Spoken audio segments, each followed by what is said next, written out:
Ассаламу алейкум, Сахамсарам Мягкой. Как вы видите, это наш первый выпуск, снятый не в студии, а в горной Ингушетии. Сегодня мы расскажем вам о культурном наследии, одном из самых важных исторических мест горной Ингушетии, да и вообще в целом ингушского народа. Это башенный комплекс Вовнушки.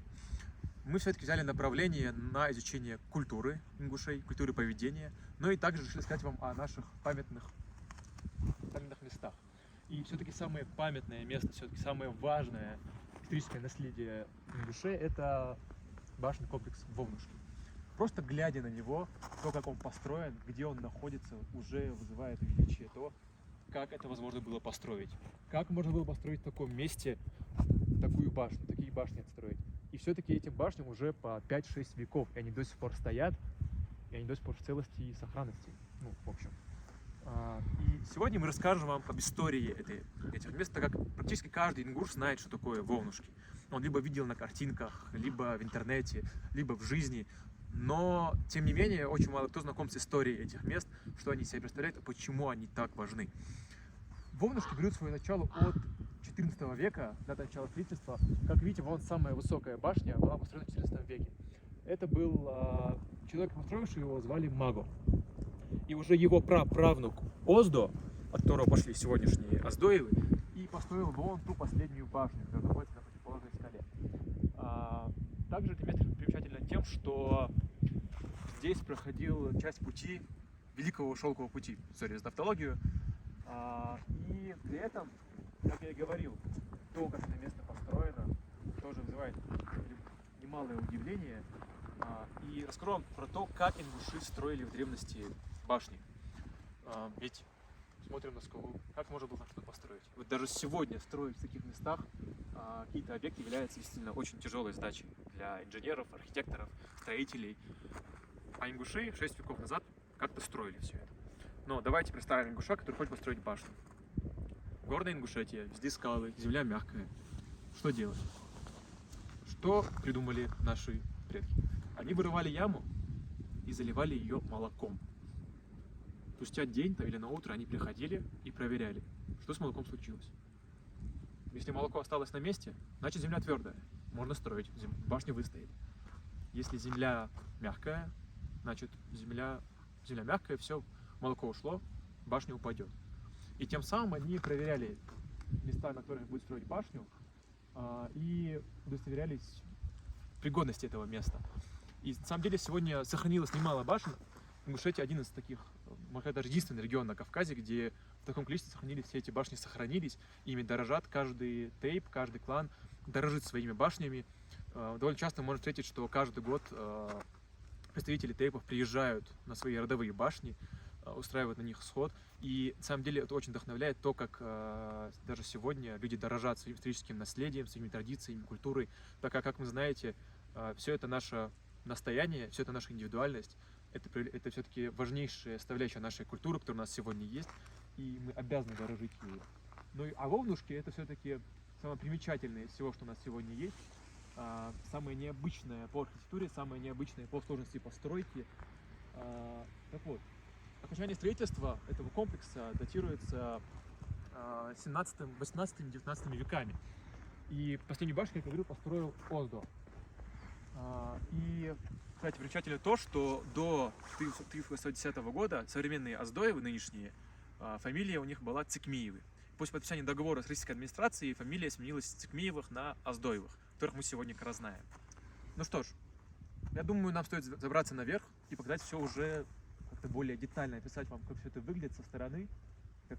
Да, конечно, выглядит довольно величественно, но подобраться к ним поближе будет очень интересно.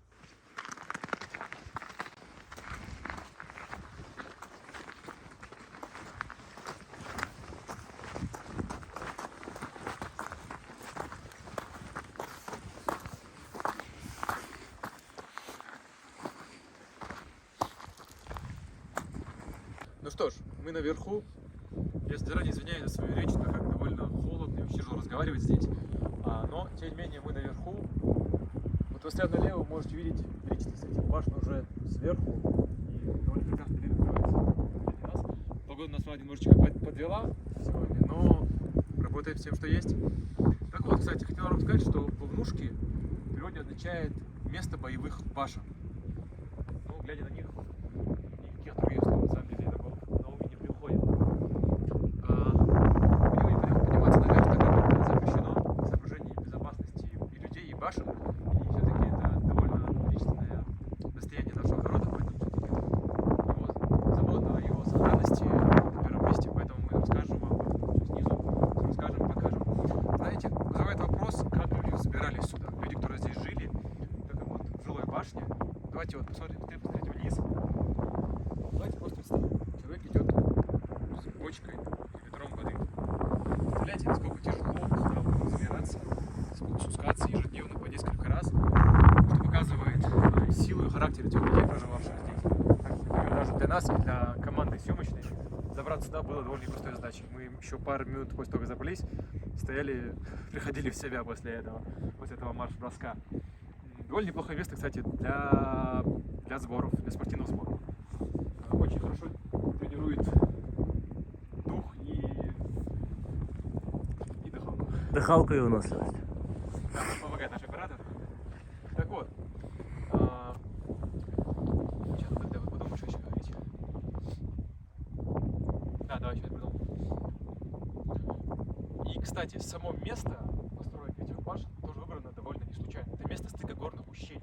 И, как я уже говорил ранее, по этому пути проходил один участок Великого Шелкового пути, то есть вот там внизу. И даже так эти боевые башни на самом деле были выбраны очень удачно, потому что вот, даже просто глядя со стороны, вы понимаете, насколько тяжело людям, воинам было бы тяжело нападать на них, так как, видите, забраться на них является довольно сложной задачей, а тем, кто находится наверху, довольно легко отстреливаться. Соответственно, завоевать эти башни кому-то, покорить их было бы довольно непростой задачей, и такого, насколько мы знаем, на истории ингушей такого не происходило, чтобы кто-то мог, чтобы еще какая-то армия умудрялась каким-то образом отобрать эти башни или захватить их. Поэтому именно по этим причинам, учитывая величественность, сложность постройки этого места, эти башни являются одним из, точнее, важным, самым главным историческим достоянием Республики Ингушетия. И Центральный банк выпустил 3000 монет с изображением вовнушек номиналом 3 рубля и весом 30 граммов, насколько я помню, если я не ошибаюсь. Если ошибаюсь, поправьте меня, я буду вам очень благодарен за это.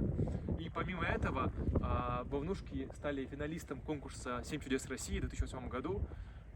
И практически ежегодно здесь собираются десятки и сотни туристов посмотреть на это достояние архитектуры, этот памятник архитектуры, и вдохновиться тем, насколько мужественные и отважные были люди, проживавшие в это время.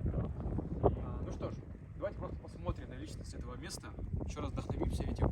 Десятки и сотни туристов с разных уголков России и света может встретить в этом месте ежегодно, так как все-таки это одно из главных достояний нашего народа и все-таки одно из главных достояний нашей страны.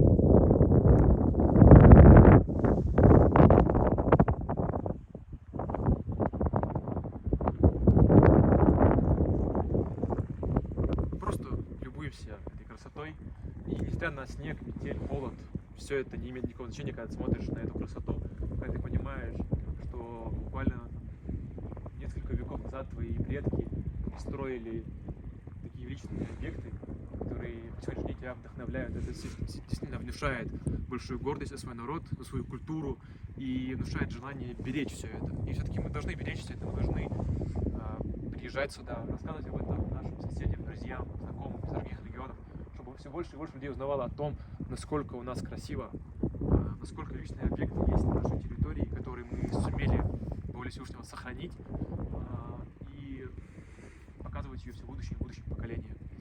Ну, а с вами был канал English Education. Присоединяйтесь к нам, рассказывайте нас своим друзьям, знакомым и приезжайте посмотреть на наше достояние. Алейк Хилышин, ассаламу алейкум.